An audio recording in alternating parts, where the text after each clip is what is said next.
संपर्क से गभीर संपर्क से निबिड़ संपर्क से गभीर संपर्क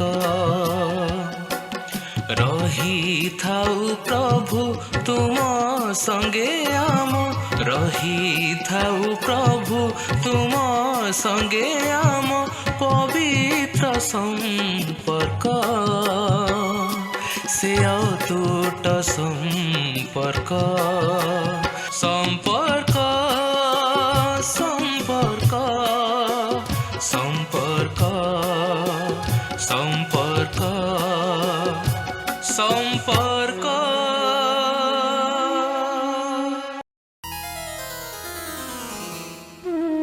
प्रभु जीशुଙ୍କ सम्मुखରେ ଝରାଉଥିବା ସବୁ ଲୁହ ଅନୁତାପର ନୁହେଁ, କେବେ ସେ ଅଭିନୟର ବି ହୋଇଥାଏ। ହେଲେ ଅଭିନୟର ଲୁହ କିନ୍ତୁ ତାଙ୍କ ପାଦ ଧୋଇପାରେ ନା। ତଥାପି ପାଇବାରେ ତାଙ୍କ ଦର୍ଶନ, ଜାଣିବାକୁ ତାଙ୍କ ଅଭିମତ, ଚାଲିବାକୁ ତାଙ୍କ ଇଚ୍ଛା ମତ, କେହି ଜଣେ କହେ ମନ ଝରଣାରେ ଆଉ ଲୁହ।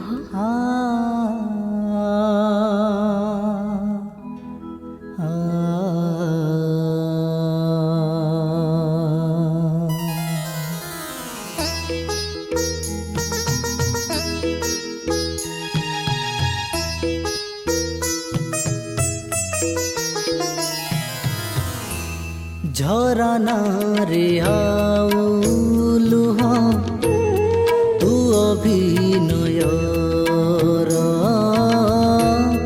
झरना रे आउ लुह तू अभिनयर सुग्राह्य हेब कि तोर मलिन अंतर सुग्राह्य हेब कि तोर मलिन अंतर सम्मुखे तांकर झरना रे आउ लुह तू अभिनयर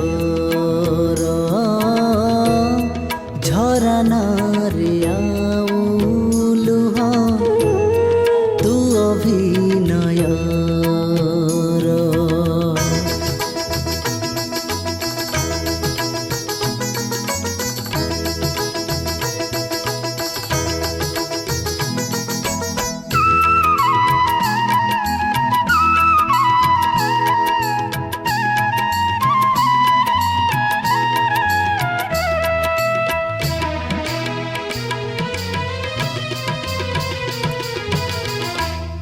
जगतर धन मान देवकी सुख स्वर्गर नहीं रे मन वृथाए सबु जान जगतर धन मान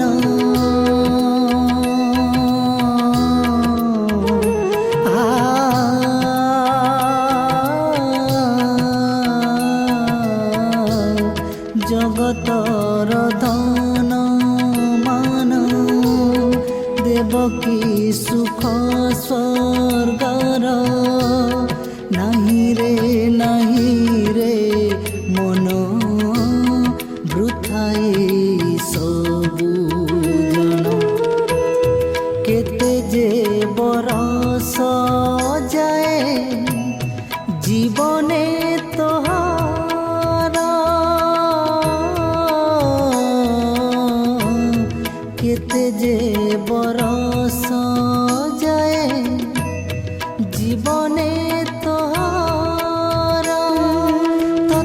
ଜୀବନ ଗଛରେ ଫଳେନି ଫଳ ଅନୁଗ୍ରହର ଝରଣାରେ ଆଉ ଲୁହ ତୁ ଅଭିନୟର ଝରଣାରେ ଆଉ ଲୁହ ତୁ ଅଭିନୟର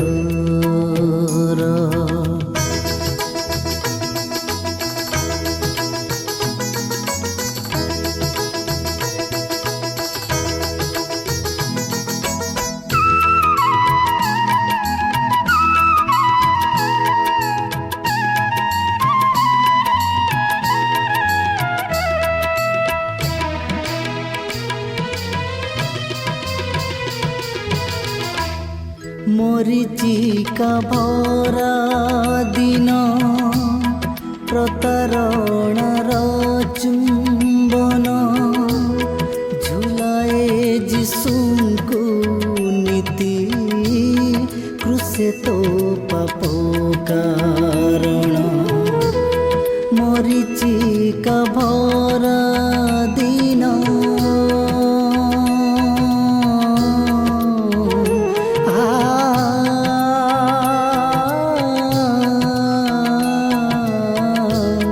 মরিচিকা ভরা দিন প্রতারণার চুম্বন ঝুলায়ে যিশুଙ୍କୁ নীতি ক্রুশে তো পাপ কারণ ফেরিবুনি কি রে মন পୟରେ ତାଙ୍କର ଫେରିବୁନି କି ରେ ମନ ପୟରେ ତାଙ୍କର ପିତା ଚାହିଁଛନ୍ତି ଦେଖିବାକୁ ତୋର ଲୁହ ଅନୁତାପର ଝରଣାରେ ଆଉ ଲୁହ ତୁ ଅଭିନୟର ଝରଣାରେ ଆଉ ଲୁହ ତୁ ଅଭିନୟର ସୁଗ୍ରାହ୍ୟ ହେବ କି ତୋର ମଳିନ ଅନ୍ତର ସୁଗ୍ରାହ୍ୟ ହେବ କି ତୋର ମଳିନ ଅନ୍ତର ସମ୍ମୁଖେ ତାଙ୍କର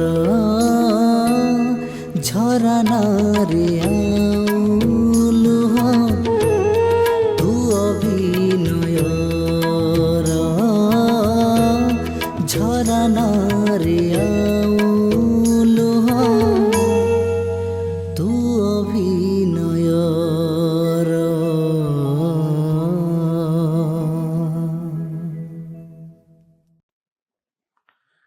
প্রিয় বন্ধু নমস্কার। সম্পর্ক ইন্ডিয়া আনুকূল্যরে यूट्यूब चैनल रे प्रसारित होउथबा साप्ताहिक विशेष कार्यक्रम अमर वार्ता एही कार्यक्रम मध्य को आपण को स्वागत करूछि। एही कार्यक्रम द्वारा आपण पवित्र परमेश्वरंकर जीवंत वाक्य सुनिबार सुयोग पाउछंती एवं एही कार्यक्रम देखिबा द्वारा अनेक मध्य जीवन रे ईश्वरंकर आशीर्वाद प्राप्त होई अछंती। आमाने सेथिपाई प्रभुंकर धन्यवाद करू। एही समय आपण मध्य एहाको देखुअछंती एवं ईश्वरंकर वाक्य शुणुअछंती। प्रभु आपण को निश्चित रूपे आशीर्वाद करंतु। आज आमने ईश्वरंकर वाक्यरु किछि ध्यान करिबा एवं ता पूर्वरु मु चाहिबे आपण माने मो सहित रे प्रार्थना रे जोग दियंतु। आम माने जो ईश्वरंकर कथा सुनिया पाई एही समयटी पाइअछु। आमने जानू सही परमेश्वर आपण को आ मते सृष्टि करथिबा परमेश्वर ए समुदाय विश्व को से ही गढ़ी अछंती।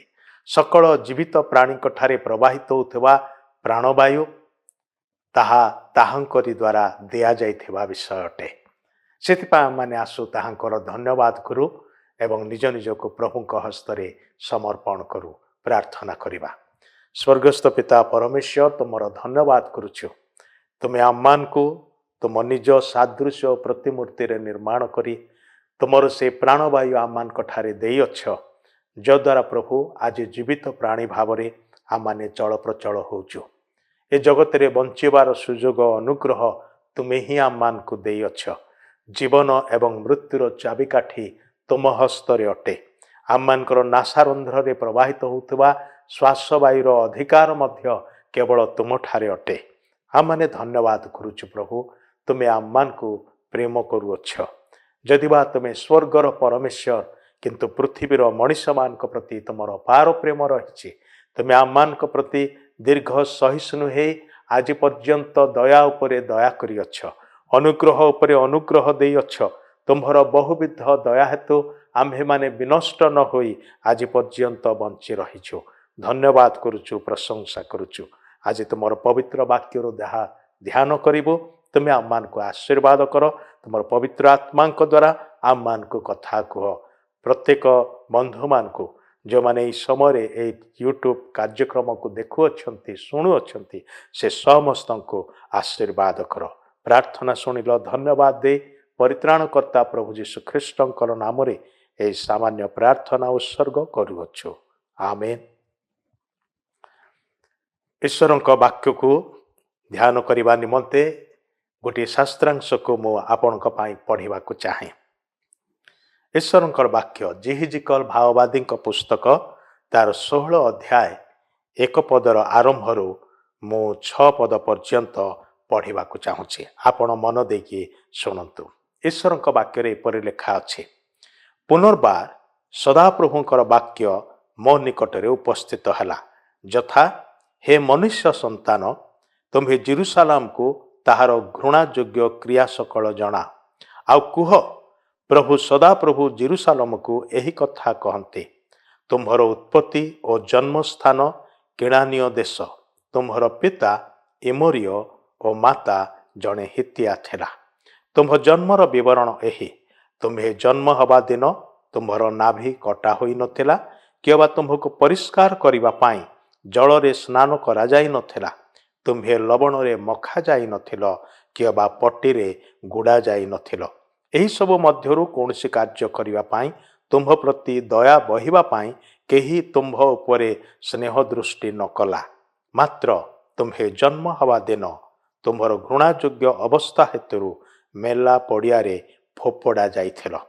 ଅନନ୍ତର ଆମ୍ଭେ ଯେତେବେଳେ ତୁମ୍ଭ ନିକଟ ଦେଇ ଗଲୁ ଓ ତୁମ୍ଭକୁ ରକ୍ତରେ ଛଟପଟ ହେବାର ଦେଖିଲୁ, ସେତେବେଳେ ଆମ୍ଭେ ତୁମ୍ଭକୁ କହିଲୁ, ତୁମ୍ଭେ ନିଜ ରକ୍ତରେ ଲିପ୍ତ ଥିଲେ ହେଁ ଜୀବିତ ହୁଅ। ହଁ, ତୁମ୍ଭେ ନିଜ ରକ୍ତରେ ଲିପ୍ତ ଥିଲେ ହେଁ ଜୀବିତ ହୁଅ। ଏହି କଥା ଆମ୍ଭେ ତୁମ୍ଭକୁ କହିଲୁ। ଈଶ୍ୱରଙ୍କର ପବିତ୍ର ବାକ୍ୟ। ବାଇବଲରେ 66ଟି ପୁସ୍ତକ ଅଛି।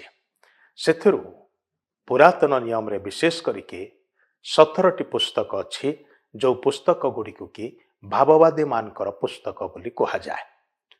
ଭାବବାଦୀମାନେ ହେଉଛନ୍ତି ସେହି ବ୍ୟକ୍ତିମାନେ ଯେଉଁମାନେ ଈଶ୍ୱରଙ୍କ ଦ୍ୱାରା ପ୍ରେରିତ ବ୍ୟକ୍ତି ଅଟନ୍ତି।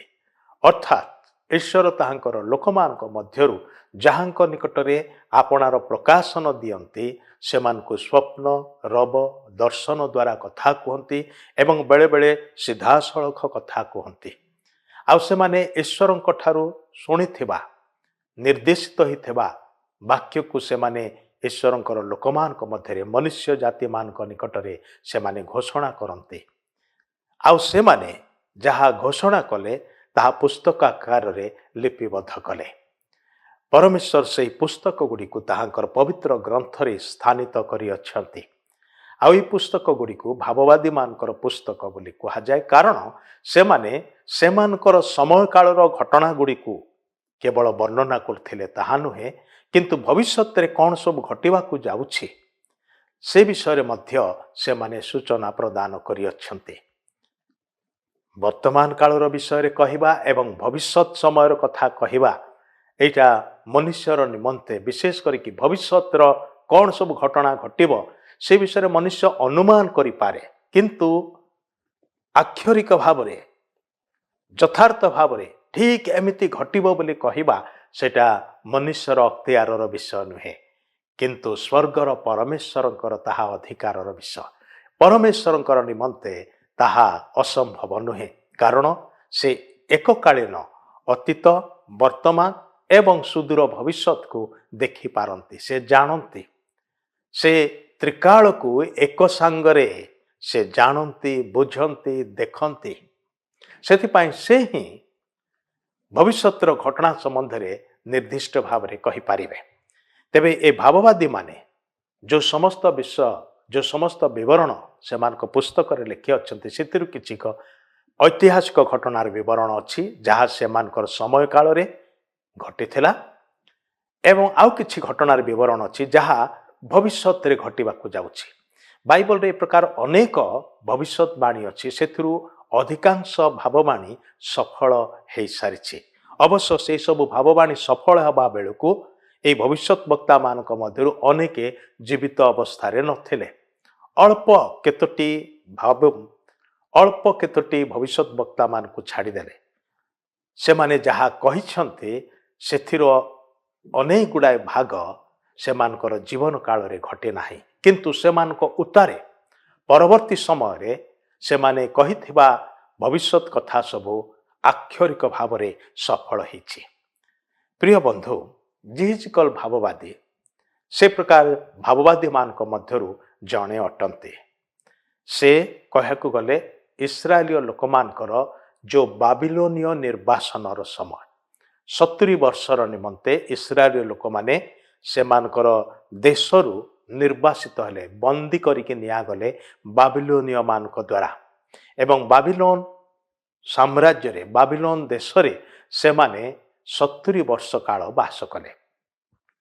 ଟିକେ ଚିନ୍ତା କରି ଦେଖନ୍ତୁ, ଏଇ ଯେଉଁ 70 ବର୍ଷ ସମୟ କାଳ ମଧ୍ୟରେ ସେମାନଙ୍କର ବସତି ନଗର ସବୁ ଉତ୍ପାଟିତ ହୋଇସାରିଛି, ଧ୍ୱଂସ ହୋଇସାରିଛି। ସେମାନଙ୍କର ଲୋକମାନଙ୍କ ମଧ୍ୟରୁ ଅନେକ ମୃତ୍ୟୁବରଣ କରିଛନ୍ତି। ଯେଉଁମାନେ ଜୀବିତ ଅବସ୍ଥାରେ ଥିଲେ ସେମାନଙ୍କୁ ବନ୍ଦୀ କରିକି ନିଆଗଲା, ଏବଂ ଏ 70 ବର୍ଷର ସମୟ କାଳ ମଧ୍ୟରେ କିଛି ଲୋକ ସେଇ ବନ୍ଦିତ୍ୱର ଦେଶରେ, ବିଦେଶରେ ଜନ୍ମଗ୍ରହଣ କରିଛନ୍ତି।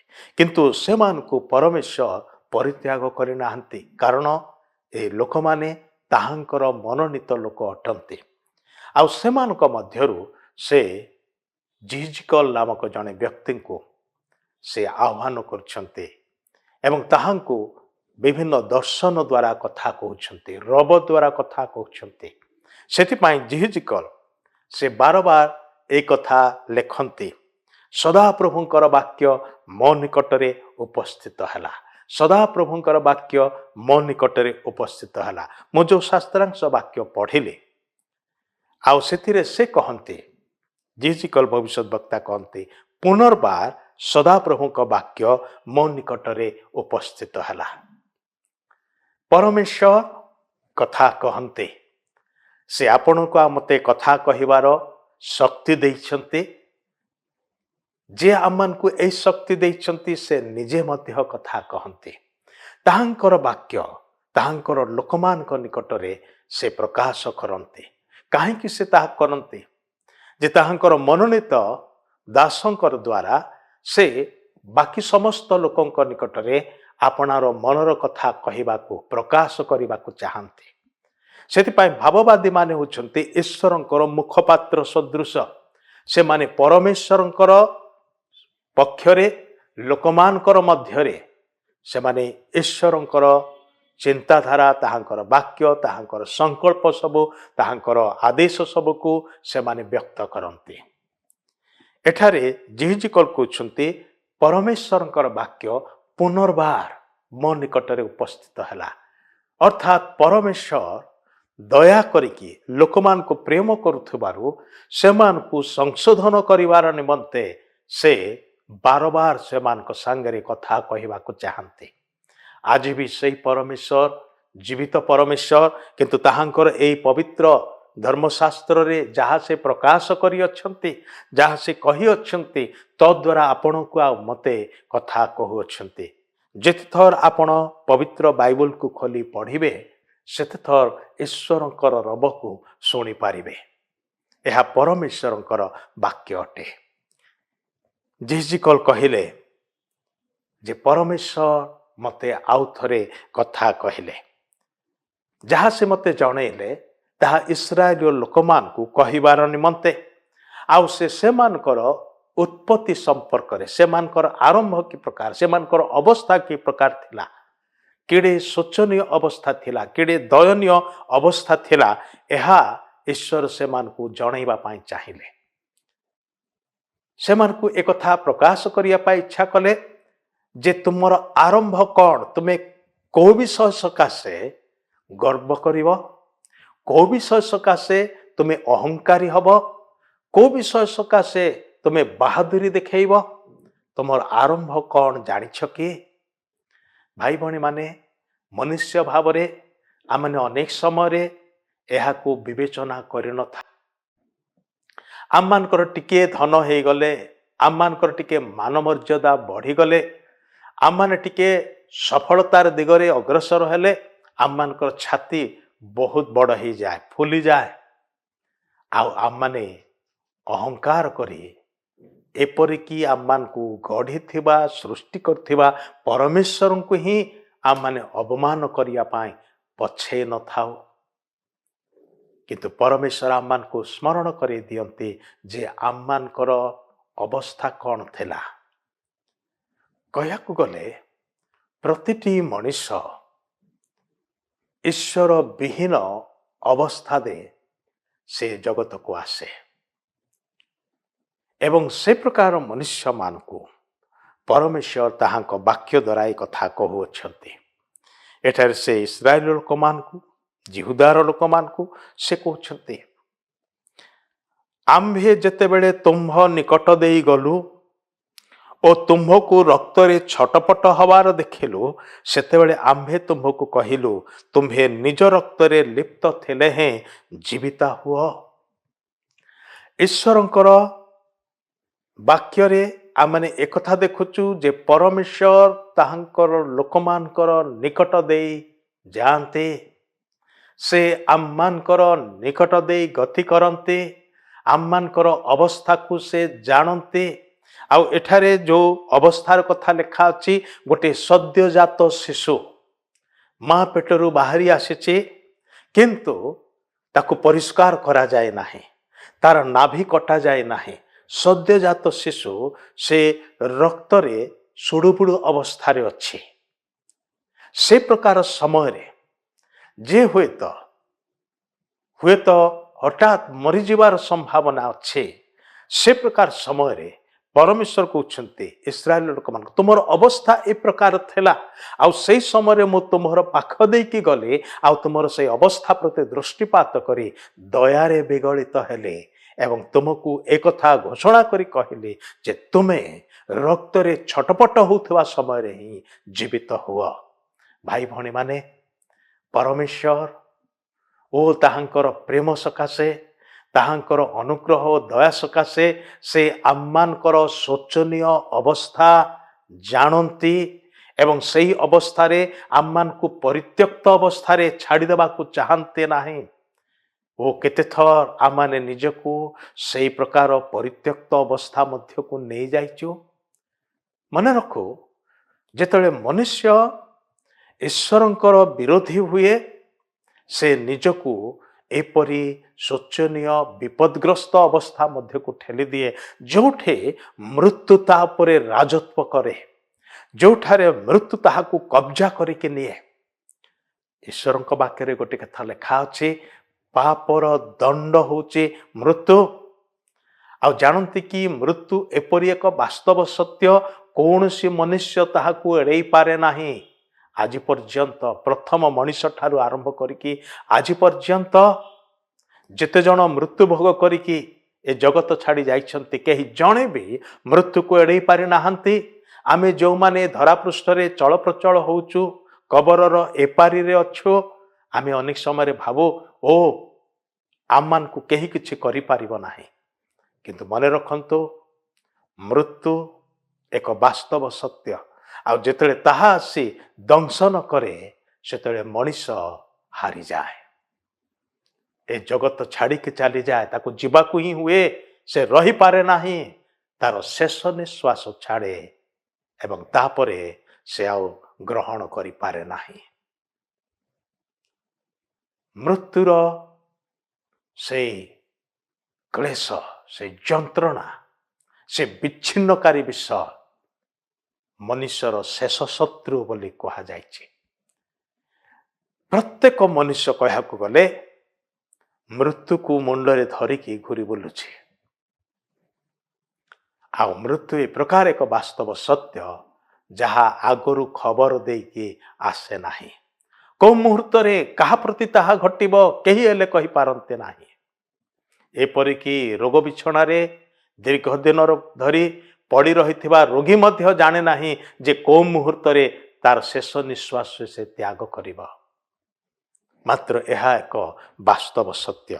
କିନ୍ତୁ ସୁସମାଚାର ହେଉଛି ଏହା, ସୁନ୍ଦର ଖବର ହେଉଛି ଏହା ଯେ ଜୀବିତ ପରମେଶ୍ୱର, ସୃଷ୍ଟିକର୍ତ୍ତା ପରମେଶ୍ୱର ମନୁଷ୍ୟର ସେ ପ୍ରକାର ଅବସ୍ଥାରେ ଥିବାବେଳେ ମଧ୍ୟ, ବିଶେଷ କରିକି ଯେତେବେଳେ ମନୁଷ୍ୟର ପାପ ମନୁଷ୍ୟକୁ ମୃତବତ କରି ପକାଏ। ଆମମାନେ କେବଳ ଶାରୀରିକ ମୃତ୍ୟୁ ବିଷୟରେ ଜାଣୁ, କିନ୍ତୁ ଆଉ ଏକ ଭୟଙ୍କର ମୃତ୍ୟୁର କଥା ପବିତ୍ର ଧର୍ମଶାସ୍ତ୍ର ପ୍ରକାଶ କରେ, ତାହା ହେଉଛି ଆତ୍ମିକ ମୃତ୍ୟୁ। ଈଶ୍ୱର ବିହୀନ ଜୀବନ ହେଉଛି ଆତ୍ମିକ ମୃତ୍ୟୁର ଜୀବନ। ଜଣେ ବ୍ୟକ୍ତି ଶରୀରରେ ଜୀବିତ ଥାଇପାରେ, ମାତ୍ର ତାର ଅନ୍ତରାତ୍ମା ମୃତବତ ଅଟେ, କାରଣ ଜୀବିତ ପରମେଶ୍ୱରଙ୍କ ସହିତ ସେଇ ଆତ୍ମାର ସମ୍ପର୍କ ନାହିଁ। ମୃତ୍ୟୁ ମାନେ କ'ଣ? ମୃତ୍ୟୁ ମାନେ ବିଚ୍ଛିନ୍ନତା। ଯେମିତିକି ଶରୀର ଏବଂ ପ୍ରାଣ ମଧ୍ୟରେ ବିଚ୍ଛିନ୍ନତା ଘଟେ। ପ୍ରାଣ ବାହାରି ଆସେ, ଆତ୍ମା ବାହାରି ଆସେ ଏବଂ ମଣିଷର ଶରୀର ନିର୍ଜୀବ ଶବ ହେଇକି ପଡ଼ି ରହେ। ବିଚ୍ଛିନ୍ନତା। ତେବେ ମନୁଷ୍ୟର ଅନ୍ତରାତ୍ମା ସହିତ ଜୀବିତ ଈଶ୍ୱରଙ୍କର ଯଦି ସମ୍ପର୍କ ନାହିଁ, ତାହେଲେ ସେ ମନୁଷ୍ୟର ଆତ୍ମା ମୃତବତ ଆତ୍ମା ଅଟେ। କିନ୍ତୁ ସେ ପ୍ରକାର ଅବସ୍ଥାରେ ଥିବା ମଣିଷକୁ ପରମେଶ୍ୱର କୁହନ୍ତି, ତୁମ୍ଭେ ଜୀବିତ ହୁଅ। ପରମେଶ୍ୱର ଚାହାନ୍ତି ପାପର ଦଣ୍ଡ ସ୍ୱରୂପ ମୃତ୍ୟୁର ଅଧୀନରେ ଥିବା ପ୍ରତିଟି ମଣିଷକୁ ସଦାପ୍ରଭୁ ପରମେଶ୍ୱର ଏହି କଥା କହନ୍ତି, ତୁମ୍ଭେ ଜୀବିତ ହୁଅ। ଯେତେବେଳେ ପରମେଶ୍ୱର କହନ୍ତି ଜୀବିତ ହୁଅ, ଆପଣ ବଞ୍ଚିବେ ନା ମରିବେ? ଆମେ ନିଶ୍ଚୟ ବଞ୍ଚିବୁ, କାରଣ ଏହା ଈଶ୍ୱରଙ୍କର ଘୋଷଣା ଅଟେ। କିନ୍ତୁ ଭାଇ ଭଉଣୀ, ଆମେ ସେଇ ଘୋଷଣା, ସେଇ ରବକୁ, ଈଶ୍ୱରଙ୍କର ସେଇ ଆଦେଶକୁ ଶୁଣିଛୁ କି? ଯେଉଁ ପର୍ଯ୍ୟନ୍ତ ତାହା ଆମମାନଙ୍କର କର୍ଣ୍ଣରେ ପ୍ରବେଶ କରି ଆମମାନଙ୍କର ଅନ୍ତରାତ୍ମାକୁ ଜାଗ୍ରତ କରିନାହିଁ, ଆମେ ସେ ପର୍ଯ୍ୟନ୍ତ ତାହା ଶୁଣିନାହୁଁ।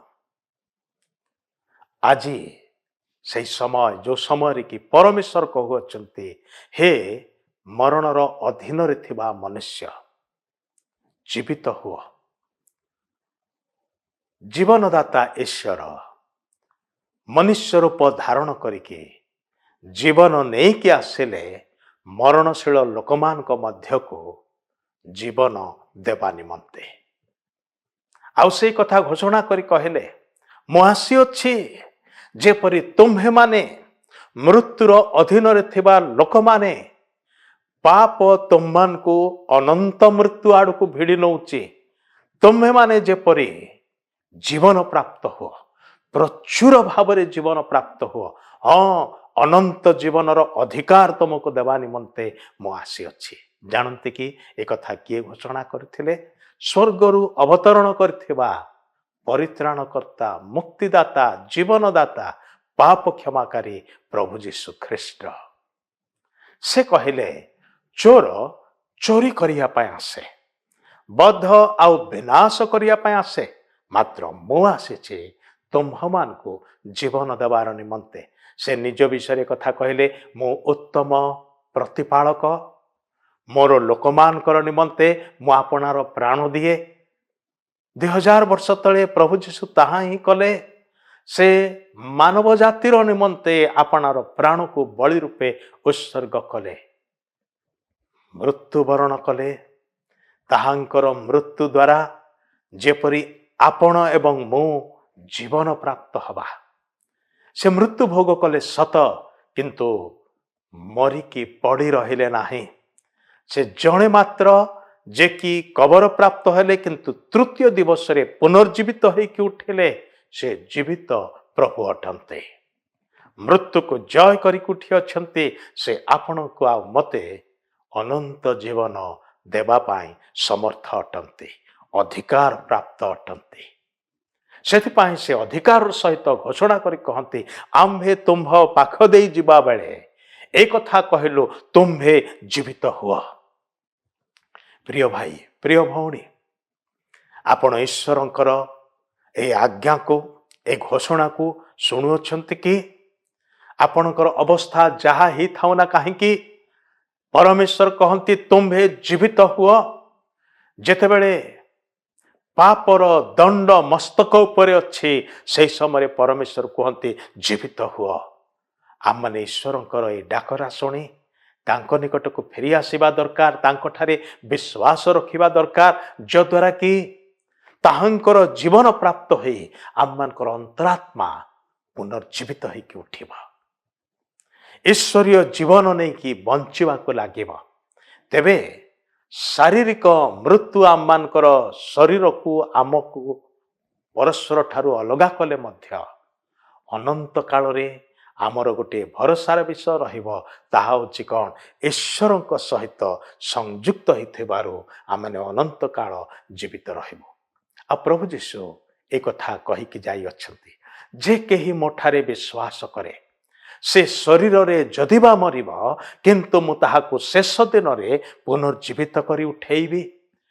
ନିଜେ ପ୍ରଭୁ ଯୀଶୁ ଯେପରି ମୃତ୍ୟୁବରଣ କରି ମୃତ୍ୟୁକୁ ଜୟ କରିକି ପୁନର୍ଥିତ ହେଇକି ଉଠିଲେ ଏବଂ ଆଜି ବି ଜୀବିତ ଅଛନ୍ତି, ସେହି ପ୍ରଭୁ ଯୀଶୁ ଶେଷ ଦିନରେ, ଯୁଗର ଶେଷରେ ଯେତେ ଜଣ ତାହାଙ୍କଠାରେ ବିଶ୍ୱାସ କରିକି ମରି ଶୋଇଅଛନ୍ତି, ସେମାନଙ୍କୁ ସେ ମହାନିଦ୍ରାରୁ ଜାଗ୍ରତ କରିବେ। ନୂତନ ଶରୀର ଧାରଣ କରିକି ସେମାନେ ଉଠିବେ, ଆଉ ଯୁଗ ଯୁଗ ଧରି ଅନନ୍ତ କାଳ ସେଇ ପ୍ରଭୁଙ୍କ ସହିତ ଏକତ୍ର ବାସ କରିବାର ନିମନ୍ତେ ପୁନର୍ଜୀବିତ ହୋଇ ଉଠି ତାହାଙ୍କ ନିକଟକୁ ଉଠେଇ ନିଆଯିବେ। ଏପରି ସମୟ ଅତି ଶୀଘ୍ର ଆସୁଅଛି। ହୋଇପାରେ ଆପଣଙ୍କର ଏବଂ ମୋର ଜୀବନ କାଳରେ ହେଇପାରେ, ଆଉ ବେଶୀ ସମୟ ନାହିଁ।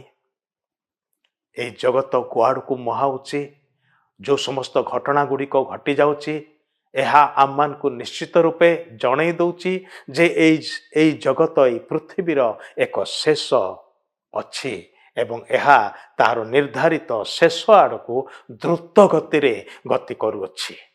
ଏବଂ ଏହି ପୃଥିବୀରେ ଆମେ ଯେଉଁମାନେ ବାସ କରୁଛୁ, ଆମମାନେ ମଧ୍ୟ ଏହି ପୃଥିବୀ ସହିତ ସେଇ ଶେଷ ଆଡ଼କୁ ଧାବମାନ ହେଉଅଛୁ। କିନ୍ତୁ ଶେଷଟା କି ପ୍ରକାର ହବ, କ'ଣ ତାହା ଭୟାନକ ହବ? ଅନନ୍ତ ମୃତ୍ୟୁ ମଧ୍ୟକୁ ଆମମାନଙ୍କୁ ଭିଡ଼ି ନେବ?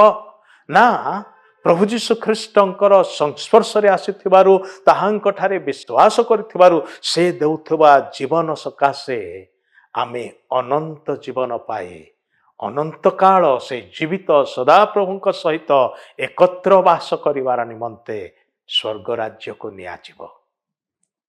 ସୁଯୋଗ ଆଜି ଅଛି, ବାଛି ନେବାର ବିଷୟ ଆଜି ଆପଣଙ୍କ ସମ୍ମୁଖରେ ଅଛି। ସଦାପ୍ରଭୁ ପରମେଶ୍ୱର କହନ୍ତି ଦୁଇଟି ଦ୍ୱାର ବିଷୟରେ।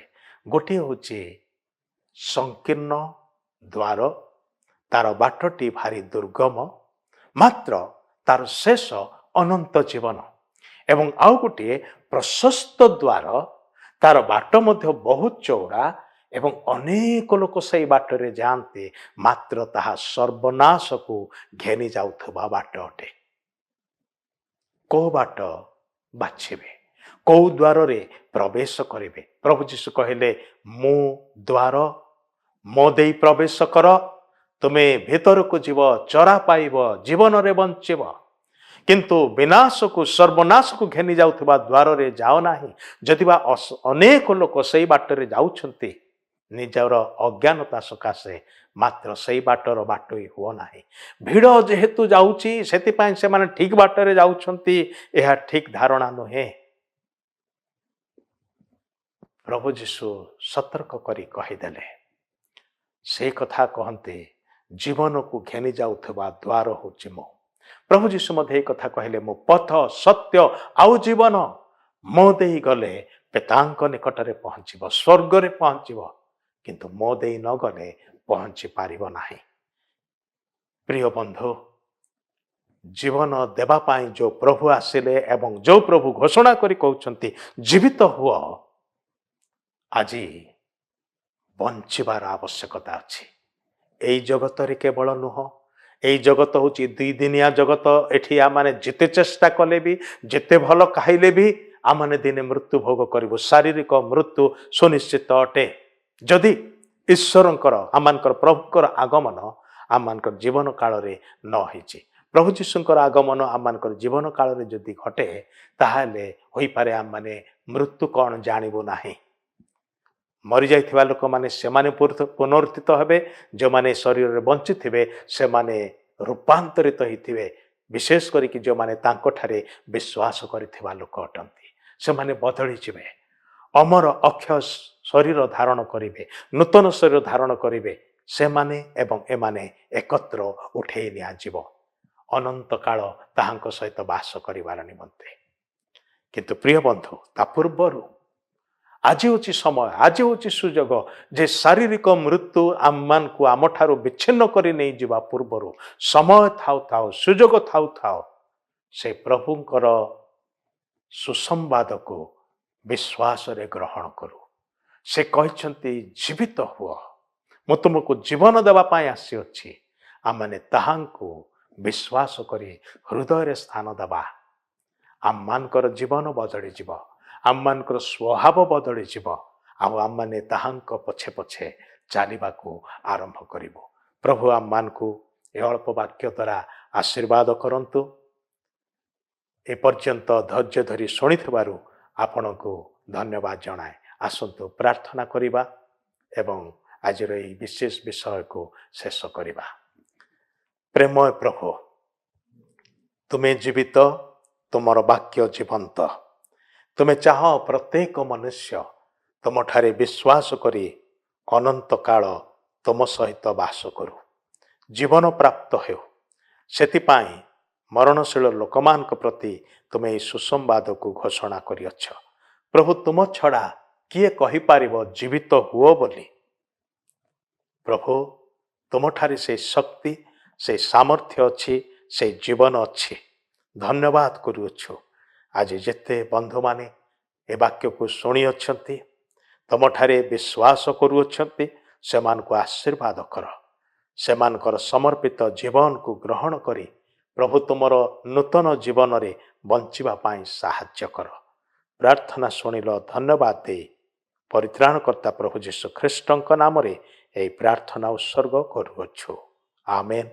एतळे पिता ईश्वरंकर गभीर प्रेम प्रभु जीशु ख्रीष्टंकर असीम अनुग्रह दया पवित्र आत्मांकर शांति शक्ति सुमधुर सहभागिता शिक्षा और चेतना एवं पुणी सदाबले आम मानकर प्रत्येक सहित दर्शक बंधु मान संगरे सारा विश्व थिबा ख्रीष्टाश्रित प्रत्येक भाई भौणी सहित रही साहाय्य उपकार करंतु आमेन।